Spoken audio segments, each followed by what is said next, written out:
afternoon. Welcome to the weekly livestock market update. I'm Brownfield Anchor reporter Meghan Grebner with us as always to talk all things markets. University of Missouri's Scott Brown. Good afternoon, Scott. Good afternoon, Megan. For those who may be watching us on Saturday morning, this is not an April Fool's joke. We're going to talk Hogs and Pigs report. We'll talk restaurant performance, and we're also going to take a look at the prospective plantings report, which came out on Friday afternoon. But to kick things off, let's recap what happened this week in the markets. Yeah, Megan, this week in the cattle markets, live fed cattle were $4.25 higher. It was a good week for fed cattle this week. Those feeder cattle markets were also higher this week, 2 to 5 higher across the feeder cattle markets that we saw this week. On the futures side, the April live cattle futures contract was up $5 and a nickel. And the April feeder contract was up nearly $6.30. Choice box beef was down slightly, down 55 cents. That was really driven by what was lower rib prices this week. A little different story on the hog side. Cash barrels and gilts were down $1.10 this week. The April lean hog futures contract was also down $2.15. The pork cutout value was down $1.26. And although we've been talking a lot about it being driven lower by hams and bellies, this week loins and picnics and ribs kind of led the way of that lower pork cutout value. I will say though, when is the last time we saw bellies at the level that they're at now? And I know we talked a little bit about that last week, but they have not had much of a reprieve. No real dead cat bounce there yet, for sure. And I think it's important to realize the difference here between what's happening with choice box beef that's still $14, $14.25, in fact, above year ago levels. Yet that pork cutout value now sits $25.67 below the same period a year ago. So a much different story when you look at beef versus pork here. And really, in the grand scheme of things, too, you've got cattle prices on their way up, and the hog prices have been consistently going the opposite direction. Yeah, that's true. And again, I'll say short supplies, I think, has really been helping us on the cattle side. We'll likely continue to do so, and we don't quite have the same situation happening on the hog side of the equation. And we'll talk about that just here in a couple of minutes. Let's take a look at weekly slaughter numbers, Scott, as we take a look at cattle and hogs compared to last week in 2022. Yeah, USDA tells us for the week ending April 1st, a run of 651,000 head of cattle. That's actually up 25,000 head from a week ago and up 12,000 head from the same period a year ago. On the hog side, a run of 2.497 million head of hogs this week. That's 40,000 head above a week ago and 58,000 head above a year ago. And year to date, percentage wise, how are we running? Yeah, on the cattle side, we're down 2.3% year to date. And on the hog side, we're up 1.7%. I have a feeling we're going to see opposite directions on cattle and hogs in that regard as well throughout the year. At least I think for the first half, well, we might have a little better hope here in the second half of 2023 for hogs, but I'm not ready to call that one quite yet either. All right, let's take a look. We're going to start with quarterly Hogs and Pigs report, our first one of 2023. As we take a look at those numbers, kind of outline the high points and how that stacked up to pre-report expectations. Yeah, if we kind of look at the big numbers to begin with, a lot of those came in very near midpoint pre-report estimates. All hogs and pigs, March 1st, up 0.2%. That was very near the midpoint. Kept for breeding up 0.5%. That was also near the pre-report midpoint. Kept for marketing up 0.2%, also right near the midpoint. However, when you start looking at some of the rest of the information in that report, things like December through February pig crop that was up 0.3% according to USDA. That compares to what the pre-report trade guess of 1.2% higher was. So fewer pigs out of that December through February period. As we look at intentions, farrowing intentions, March through May, June through August, both of those were well below, outside of the low end of the range of pre-report estimates, with March through May down 1.2% and June through August down 2.9%. How are when we look at the numbers as well, but hog weights, is that something that we're seeing kind of change things and make a difference as well?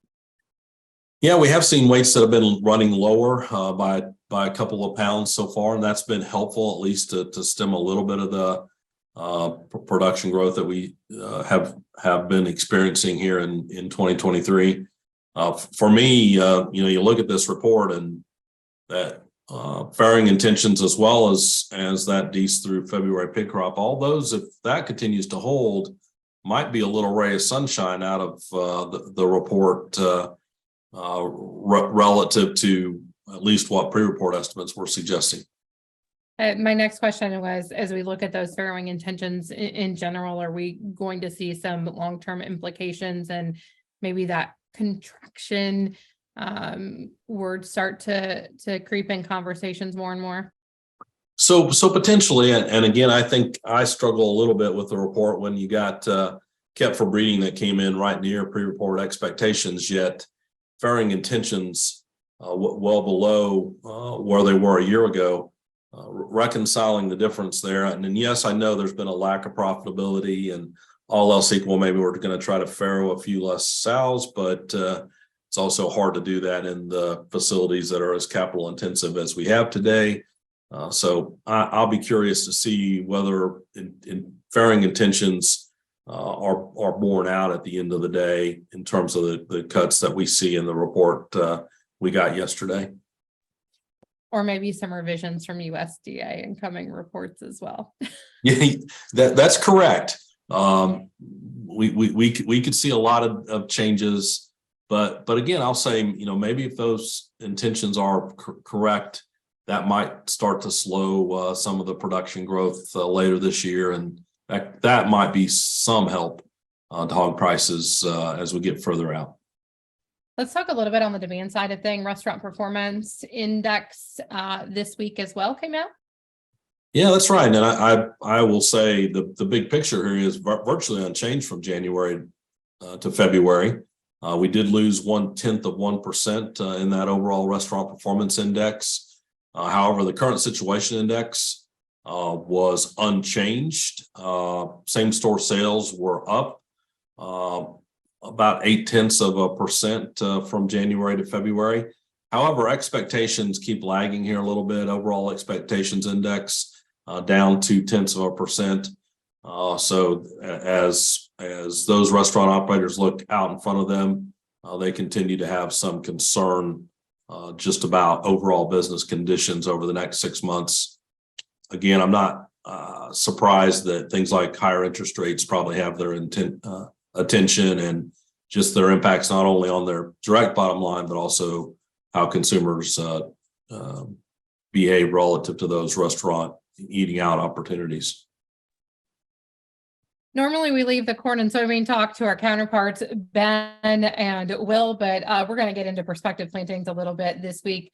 Scott, as you let's first run down corn and soybean acres, and then we can get into that conversation on the input side of things. Yeah. So USDA gave us 92 million acres of corn in today's report. The average pre-report trade guess was 90.88 million, so up 1.1 million relative to that average trade guess. That does put corn acres 3.4 million acres above what was planted in 2022. On the soybean side, a little different story here. 87.5 million acres of soybeans planted, expected to be planted. That's about 750,000 below the average trade guess, and virtually leaves soybean acres untouched from 2022 to 2023. How does that set up the conversation for input costs for both cattle and hog producers as we're looking ahead to the rest of 2023 and down the line? Yes, I'm going to stay focused on corn here for the most part. So I always go, there's two steps here. Step one's now check, 92 million acres. We'll hope by June 30th, we continue to see that kind of acreage number. And if we get to the June 30 acres and we've planted 92 million acres and the weather looks good, then I think we get lower inputs. And I don't know what to call for those lower corn prices, but we could see significantly lower prices. So we got at least the first step of, looks like we're going to try to plant a lot of acres. Let's see what the spring is like. Some of that growth in corn acres is coming in parts of the country that I think weather-wise have probably seen a lot of snow. And so we don't know what actually gets planted yet. We just know the intentions at this point. Obviously, the conversation is going to turn to weather more and more as you and I move down and move through 2023. How important is it, one, going to be for producers to kind of watch what's happening, but two, to know their cost of production and really hone in on that, to know where they can manage some risk and mitigate a little bit of that risk in the big picture to really give them the best opportunity to succeed this year? Yeah. So knowing these margins is important. All right. So you and I talk all the time about the volatility in these markets. And then we usually go one step further and say, maybe it's an opportunity to do some risk management at times. Well, it's hard to know whether you should do risk management if you don't know what it costs you to produce. So if we're talking about feeder cattle, we might say, hey, there's an opportunity to do some risk layoff of some fall feeder cattle that you might have for sale, yet you don't know what it costs you to get those feeder cattle to October, November of this year. I think it makes it harder to know what to do. So knowing those bottom line costs is important. I believe the number one goal here for everyone is profitability. And if you aren't measuring the cost side of the equation, not only do you not know how you stack up relative to the competition, but you also don't know what kind of price you want to lock in that would be a break even, if you will, for you. So I think there's a lot of reasons to have that margin in mind. Scott, that'll do it for us this week. As we look ahead to next week, what reports are we watching for? Yeah, we'll get a couple out next week, Megan. So we get monthly trade data on Thursday, and then we finish next week with another jobs report. Will all of these China intended purchases be showing up in this monthly trade, or will we have to wait a month for that? I don't think we'll see it in this monthly trade data, but it'll come in the next one. It'll definitely be interesting to see if those make it to delivery. That's exactly right. Right. Let's hope we get some actual sales there, right? And then that might be some of the positive news that we've been waiting for. Scott, it's always great to see you. We will talk to you next Friday. Sounds good, Megan. So have our weekly livestock market update delivered to your email box every Saturday morning. Go to brownfieldagnews.com. You can also submit questions and comments there. And for a rundown of what happened in the markets day to day, check out John Perkins' Market Minute. Have a great weekend. I'm Meghan Grebner for Brownfield.